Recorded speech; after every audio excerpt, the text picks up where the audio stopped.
Today, we're talking about rose hips. There we go. Today, Jonas and I are going full Swede as we explore a small Swedish island north of Stockholm. Here, we're passing centuries-old houses, ancient churches, and 500-year-old rock walls lined by beautiful roses. And because it's fall, they all have big, fruity rose hips on them. This is one of the most amazing edibles that you can find almost anywhere. These are rose hips. In fact, this plant has a ton of them. All these little red berries, those are the fruits of the rose. Yep, let's stop right there for a botany lesson. You might be used to roses looking like this, but wild roses often look like this. You see, they have petals and sepals in multiples of 5, and when the petals fall off, the sepals remain. You can see them right here as that big red rose hip develops behind the old flower. Other members of the rose family include pears, peaches, plums, and apples. And on this apple, you can see the remnants of their flowers right here.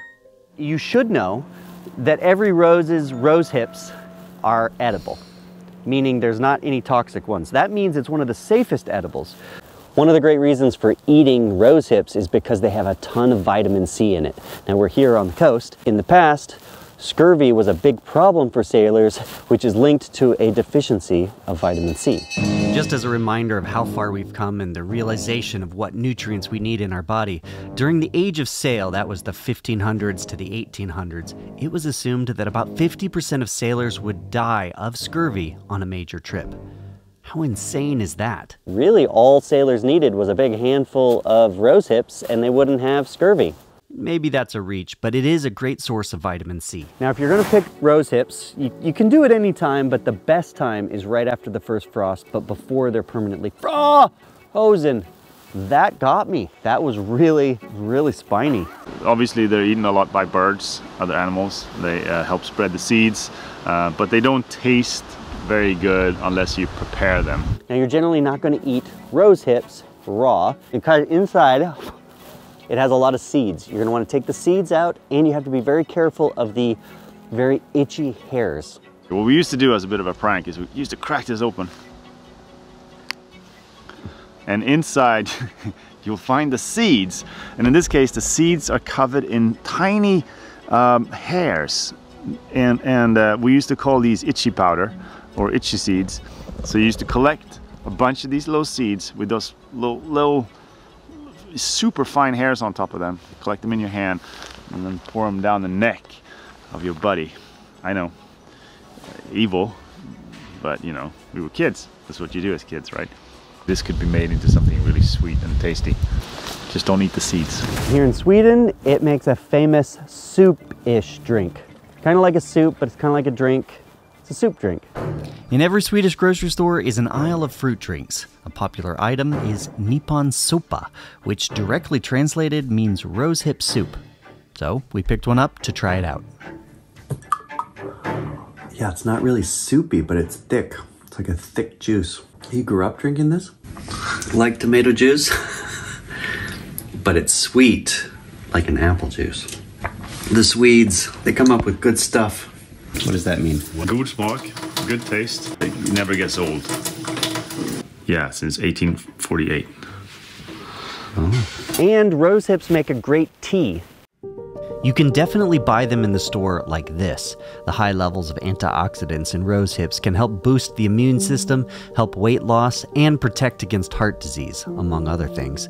But you can also make a homemade tea from the wild ones. We started by pulling a few of these big, juicy ones in front of the church nearby. They most closely resembled the ones I see in the packets, but you can do it with almost anyone. Once we had a very large handful, we were ready to process them. Now for rose hip tea! Now to separate the seeds from the fleshy outer bit. I've seen plenty of examples of people just boiling everything, but for this go, I wanted to see how much work it was to remove the seeds. Turns out, it was a lot of work. It took 10 minutes to get this much. Then I dropped them in boiling water, which I then let slowly simmer for 30 minutes. You can let it cool, pour into a strainer, and drink it.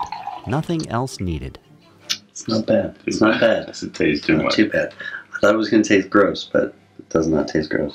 I was not sure you read the recipe right. I tell you this, I don't trust his cooking.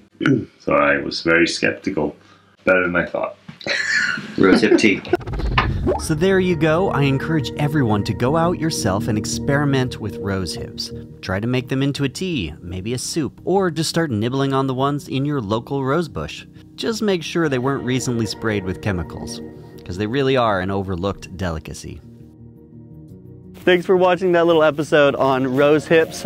We are in Sweden right now doing all sorts of cool filming.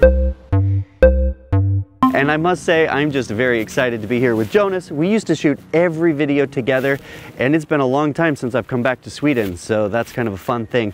By the way, I just wanted to thank all of you who are out there supporting the work that we're doing on Patreon. If you're not doing that already, you can get a postcard. I'm sending them out very shortly, and you can also get the book, which we have cheaper than you can get it on Amazon. Okay, stay tuned for more things that you can do in the natural world. See you soon. How much more Swedish can you get than this? This is cool. What color do they call this red? Falu red. And it's like from a special clay they used to have or something? From a mine up in the Falun region of Sweden. So it's more regional. That's where the name comes from. Yeah. Like every other house is red like this. Yeah, it's like a pigment that comes from that particular place. Falun red. There you go.